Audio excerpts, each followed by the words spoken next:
Bonjour, bonsoir à tous. Nous sommes le mercredi 24 avril 2013. Bienvenue dans ce journal, pulsation l'essentiel de l'actualité de la journée. À la une de l'actualité, justement, le Réseau national de défense des droits humains a reçu des témoignages extrêmement accablants contre certaines autorités.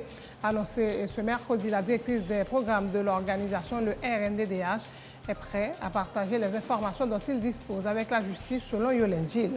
Sa déclaration intervient au lendemain de la décision des députés Sorel-Jacinthe, le vaillant Louis Jeune de porter plainte au parquet de Port-au-Prince contre l'ex-sénateur Joseph Lambert, l'un des conseillers du président Michel Martelly, l'accusant d'avoir proféré des menaces de mort à leur encontre. L'ambassadrice des États-Unis en Haïti, Anne-Pamela White, a effectué ce mercredi une visite à la Chambre des députés où elle s'est entretenue avec les parlementaires, notamment sur la loi sur le blanchiment des capitaux. On connaît la nouvelle date de la convocation de Jean-Bertrand Aristide par le juge Vicalda Brésil. C'est le 8 mai prochain. L'ex-président aura à répondre aux questions du magistrat instructeur dans le cadre de l'enquête sur l'assassinat de Jean Dominique. Les députés ont voté mardi à l'unanimité la loi relative au fonctionnement et au financement des partis politiques.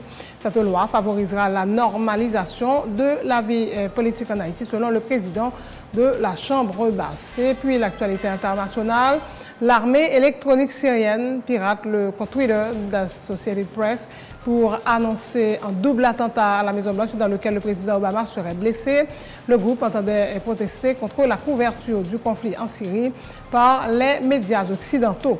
Au moins 81 personnes tuées et des centaines de blessés dans l'effondrement d'un bâtiment de 8 étages au Bangladesh. Et puis en sport, au lendemain de la lourde défaite de Barcelone face au Bayern Munich, le Borussia Dortmund a corrigé le Real Madrid 4-1 ce mercredi grâce à un quadruplé de Robert Lewandowski. Et la finale de la Ligue des Champions pourrait être 100% allemande. Voilà, mesdames et messieurs, pour le menu du journal.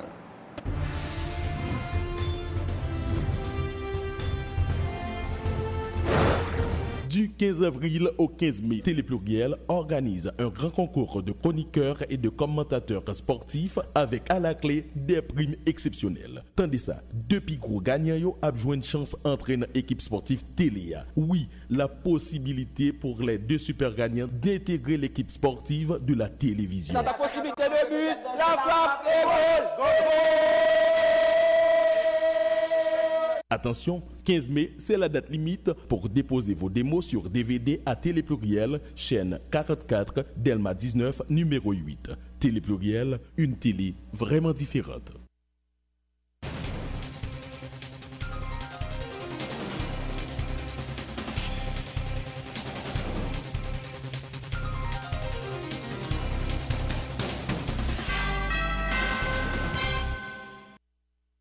Le Réseau national de défense des droits humains a reçu des témoignages extrêmement accablants contre certaines autorités annoncées ce mercredi. La directrice des programmes de l'organisation, Yolène Gilles, qui n'avait pas souhaité donner trop de détails à la presse, a indiqué que des dirigeants du RNDDH se tiennent prêts à partager les informations dont ils disposent avec la justice. Elle appelle à une enquête approfondie sur cette affaire. Cette déclaration intervient 24 heures après que les députés Sorel-Jacinthe, le vaillant Louis Jeune, eurent porté plainte au parquet de Port-au-Prince contre l'ex-sénateur Joseph Lambert, l'un des conseillers du président Michel Martelly, l'accusant d'avoir proféré des menaces de mort à leur encontre. Yolène Gilles.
Le président de la commission spéciale chargée à la Chambre des députés d'étudier la demande de la levée de l'immunité des députés Rodriguez Séjour et Zunaya Bélan Jean-Baptiste s'entretient cette semaine avec ses parlementaires dans le cadre de l'enquête conduite sur ce dossier.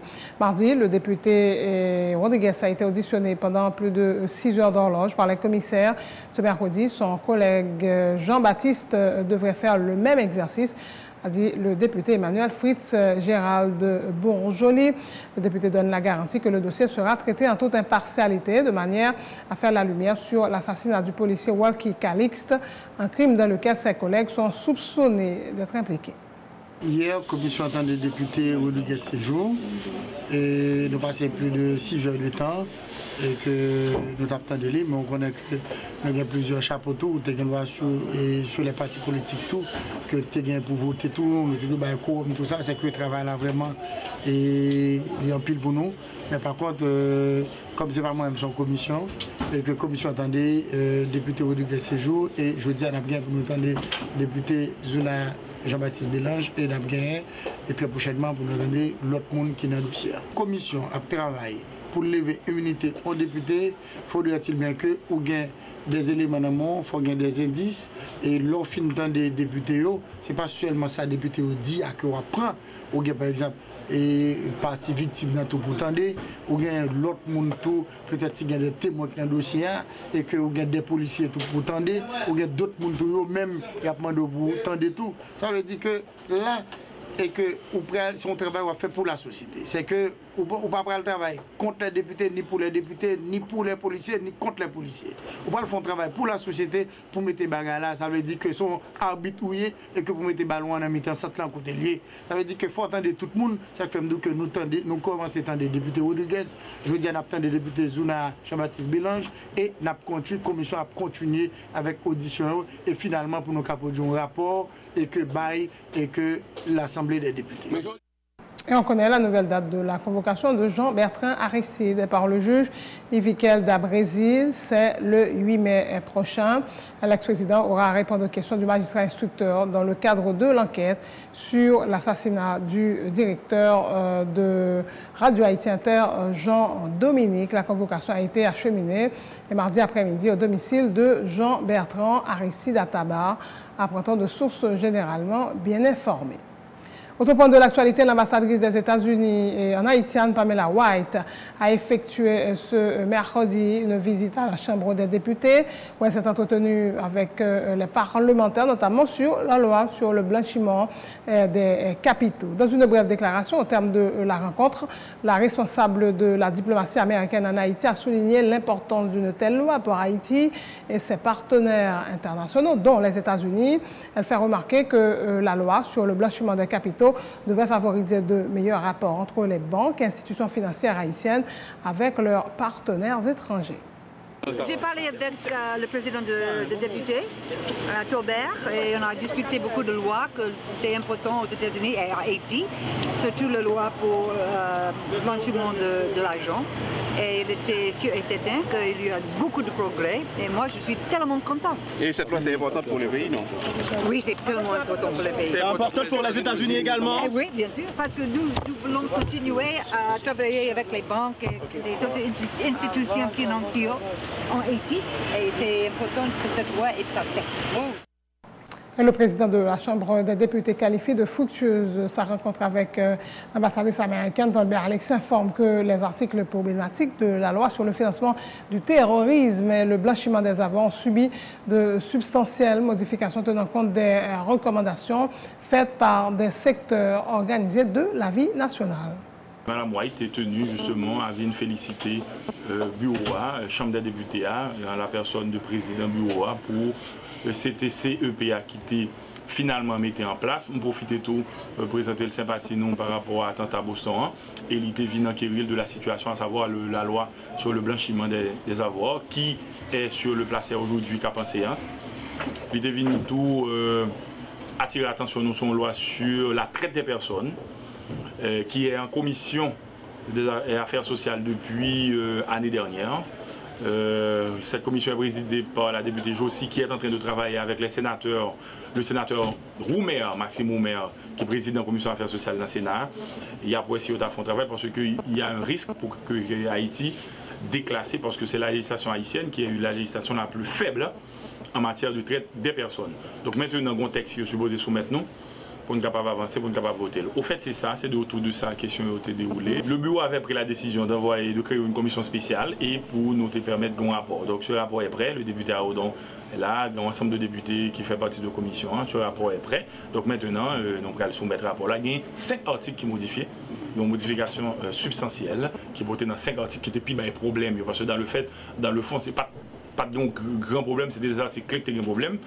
D'après ce que j'ai compris, d'après ce que vient de me dire le président de la commission finance, le député Aodon, avec le président de la commission justice, la députée Boujoli, il y a une modification substantielle qui est votée sur 5 articles, suivant recommandations, association des barreaux et des notaires, qui est votée, et donc dans ce sens-là, l'esprit de la loi, c'est le législateur qui connaît l'esprit, c'est nous autres qui sommes des législateurs, c'est nous qui faisons loi, il n'y a pas qu'à faire loi pour nous. Le 5e sommet de l'Association des États de la Caraïbe à Port-au-Prince pour la 2e journée. Les discussions se sont poursuivies sur les projets, activités identifiées dans le plan d'action, à savoir le tourisme durable, le développement du commerce et relations économiques et extérieures et la réduction des risques de catastrophes. Alfonso Morena est le secrétaire général de l'AEC. Concentrer le plan d'action initial. Maintenant, ceci ne veut pas dire qu'on ne peut pas, au sein de la commission de la mer, oui, on pourra le faire.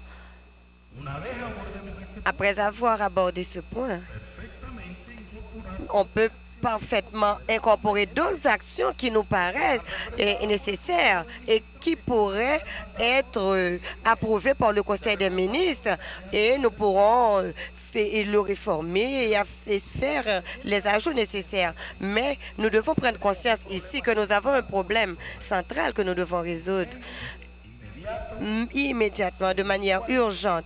Sans cela, ça c'est à mon humble avis du secrétaire, nous ne devrions pas nous entrer dans d'autres thèmes tant que cette finalité de la création de la mer de la Caraïbe n'a pas été résolue. Voilà l'intervention du secrétaire général de l'AEC pour la 2e journée donc, du sommet de l'Association des États de la Caraïbe. À noter qu'une vingtaine de chefs d'État et de gouvernement sont attendus à ce sommet. Ont annoncé ce mercredi les autorités haïtiennes. Certains chefs d'État arriveront vendredi, le dernier jour, donc dans la capitale haïtienne. Le président équatorien Rafael Correa Delgado a effectué mardi une visite de quelques heures en Haïti, accompagné du président Michel Martelly. Rafael Correa a inauguré des travaux financés par son pays à la petite rivière de l'Artibonite, exécutés par les ingénieurs du bataillon équatorien de la MINUSTA. Le pont jeté sur la rivière espagnole, un tronçon de route de 11,5 km réhabilité en terre battue, facilitant la circulation de petites rivières à l'Abadie et ses environs, compte rendu Emmanuel Paul. Cette visite dans la commune de Petite-Rivière de l'Artibonite était l'occasion pour le président équatorien, le docteur Rafael Correa Delgado, d'évaluer les travaux d'infrastructure financés par son pays. Il s'agit d'un pont jeté sur la rivière espagnole, 11,5 km de route en terre battue et une école nationale répondant aux normes de construction parasismique. Des projets dont le coût total est évalué à 28 millions de dollars américains qui représentent la contribution de l'Équateur dans le cadre de la reconstruction d'Haïti, indique Rafael Correa Delgado. Esta es la segunda fase. C'est la deuxième phase du projet de coopération bilatérale entre Haïti et Équateur. Dans la première phase, on a eu un budget de 13 millions de dollars pour reconstruire des routes, reconstruire des canaux et de la reconstruction aussi des chemins pour les personnes qui puissent passer pour les canaux. Dans cette deuxième phase, qui a commencé en septembre 2012, on a un budget de 15 millions de dollars. Le presupuesto est 15 millions de dollars. Les projets sont exécutés par le corps de génie du bataillon équatorien de la mission des Nations Unies pour la stabilisation d'Haïti, Un centre de santé devrait également être construit dans le cadre de cette coopération entre les deux pays. À la fin de la construction de ces ouvrages, les équipements seront remis au gouvernement haïtien, promet le chef de l'État équatorien. On vient de visiter, de passer pour des chemins qu'on a reconstruits et qu'on a améliorés grâce à notre corps d'ingénieurs. On a nettoyé des canaux et on a fait des ponts pour les familles. On a construit des ponts comme celui qu'on vient de visiter, une petite place pour le président Alfaro et 12 écoles qu'on vient de visiter, une qu'on est en train de finaliser celui-là et la dernière qu'on vient de voir qui est en train de se reconstruire. On a aussi reconstruit un centre de santé, tout avec l'équipement nécessaire. Quand on finira les projets de coopération avec les équipements qu'on a mis en place, on va les donner, les offrir pour le gouvernement haïtien. Et c'est une nouvelle façon de voir la coopération entre deux pays, parce que c'est la coopération sur. On est aussi un pays pauvre comme l'Haïti, mais on a toujours d'espace pour la solidarité entre nous, entre notre peuple. Et même si on n'a pas passé un tremblement de terre comme si c'est passé ici en Haïti, et si c'est moins notre cas, l'Haïti aurait nous aidé également. Le président haïtien qui a accompagné son homologue équatorien à Petite-Rivière de l'Artibonite a fait éloge de la générosité de la République de l'Équateur envers le peuple haïtien. Une coopération idéale basée sur des résultats concrets, c'est félicité Michel Joseph Martelly. Sous 2 ans mandat, 2 visites en Haïti, de même président, ça c'est gros cause. C'est pas un président qui fait promesse et puis que chita la Kalik pas intéressé dans ça qui a passé.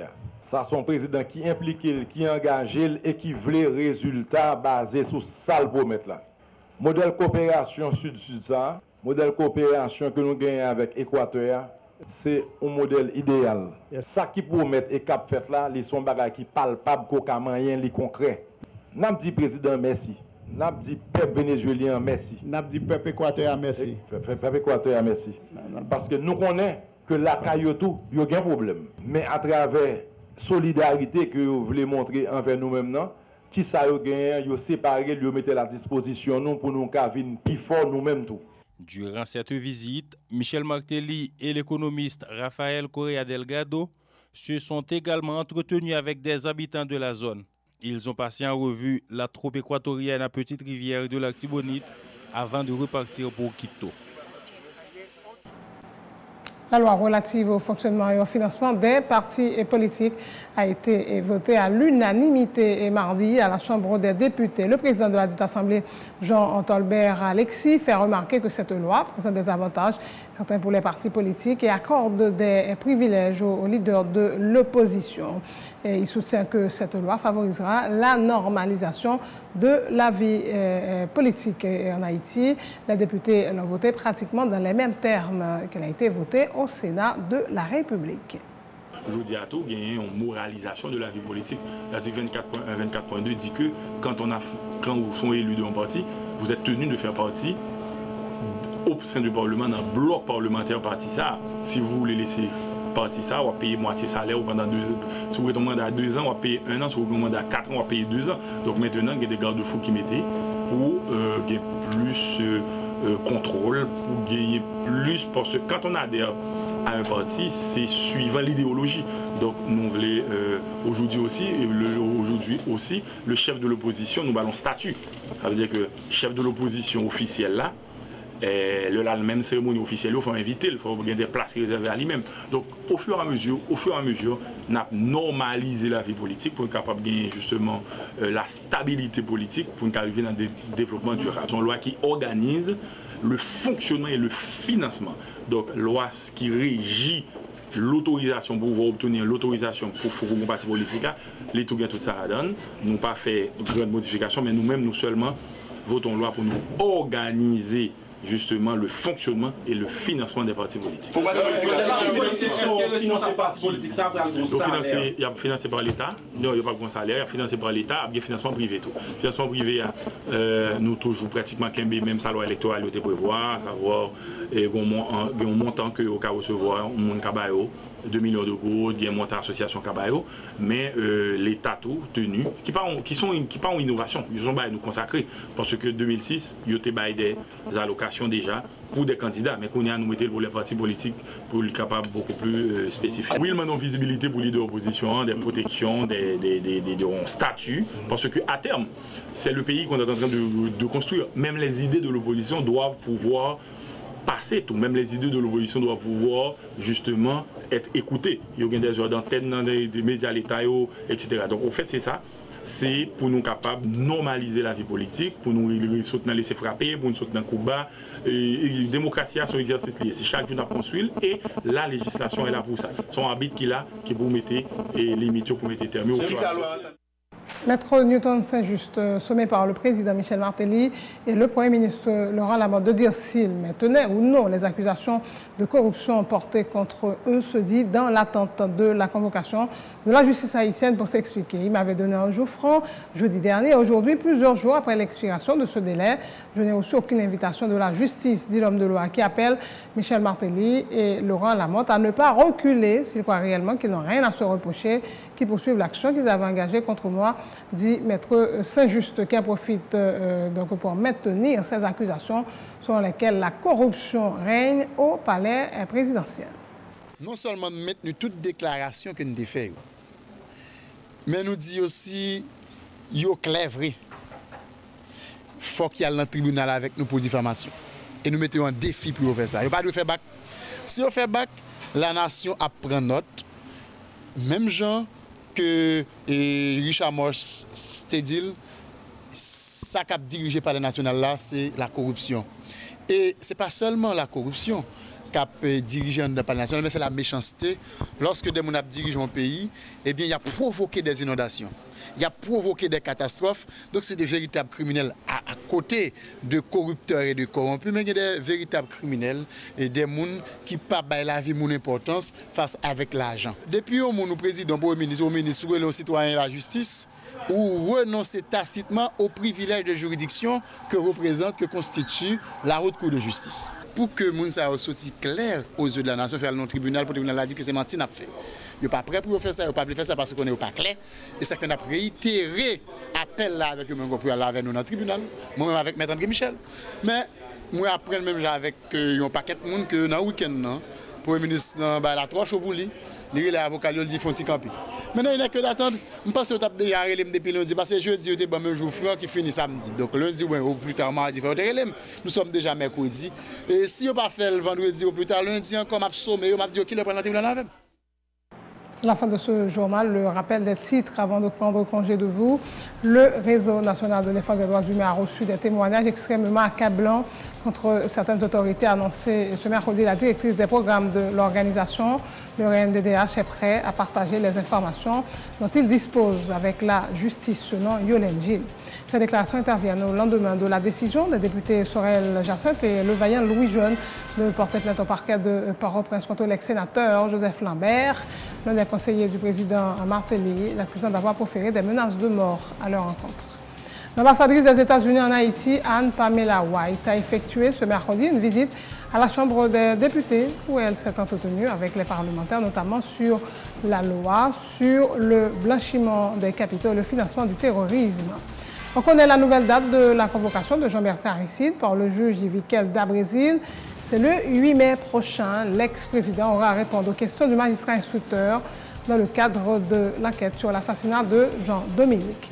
Les députés ont voté mardi à l'unanimité la loi relative au fonctionnement et au financement des partis politiques. Une loi qui va favoriser la normalisation de la vie politique selon le président de la Chambre basse. Dans l'international, l'armée électronique syrienne pirate le compte Twitter d'Associated Press pour annoncer un double attentat à la Maison-Blanche dans lequel le président Obama serait blessé. Le groupe entendait protester contre la couverture du conflit en Syrie par les médias occidentaux. Au moins 80 personnes tuées et plus de 700 blessés dans l'effondrement d'un bâtiment de 8 étages au Bangladesh. Et en sport, au lendemain de la lourde défaite de Barcelone face au Bayern Munich, le Borussia Dortmund a corrigé le Real Madrid 4-1 ce mercredi grâce à un quadruplé de Robert Lewandowski. La finale de Ligue des Champions pourrait être 100% allemande. Merci de votre attention. Excellente suite de programme sur Télé Pluriel.